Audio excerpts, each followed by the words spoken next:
He also thinks prohibition is the stupidest idea in the world.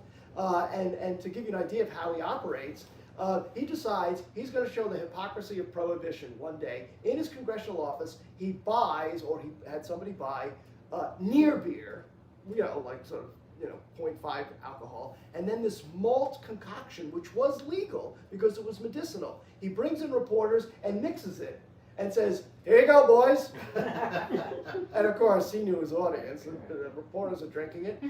And he was looking to raise a ruckus, and he did, but he didn't. What happened, he wanted to be arrested. He wasn't. So he decides to do the same thing outside a drugstore in East Harlem, where he was living, and lived in East Harlem until 1941, when they convinced him to move to Gracie Mansion. But he has this thing outside 116th Street in Lenox, I think, and he does the same thing. Takes these two perfectly legal beverages and mixes it, gives them to reporters because he knows his audience. And wouldn't you know, this Irish cop is going by, and he stands up to all his 5'2" and says, "Officer, I'm making beer." And the officer very wisely says, "Yeah, that's very nice. You should be arresting me. I want to be arrested." This cop was really smart. I hope someday he was promoted, because he said very smartly, "That's not my job." And he was right, because in New York in 1923, Al Smith signed legislation that said New York police would not enforce the Volstead Act, which is the law that enforced prohibition.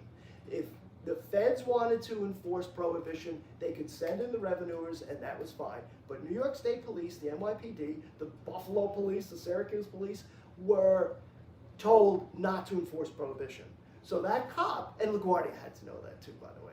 So that cop was absolutely right. When he said it was not my job, he was right. It wasn't his job.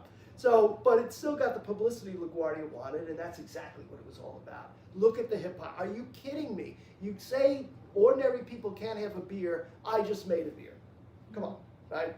So this was his great descent, in the 1920s.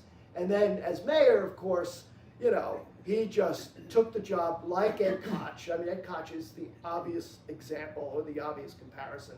He just loved being mayor. He loved being in charge. He founded the New York City Housing Authority, which I know is not what it used to be, but like, he got public housing going in New York. He had Robert Moses, for better or for worse, build all the highways.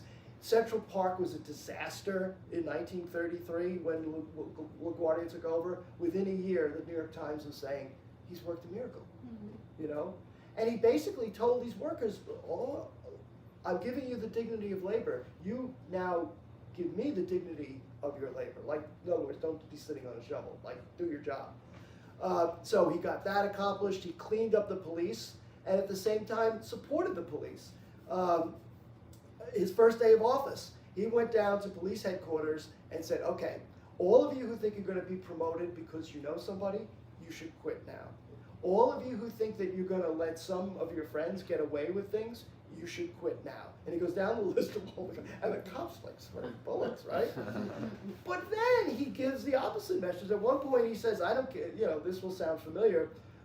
He said, "I don't care who the cops rough up. If they're bad people, they're bad people. They should be roughed up," which is almost what Donald Trump had said in 2016.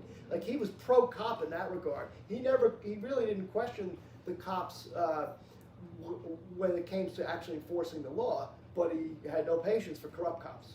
And there were corrupt cops at the time. And they were associated with Tammany Hall.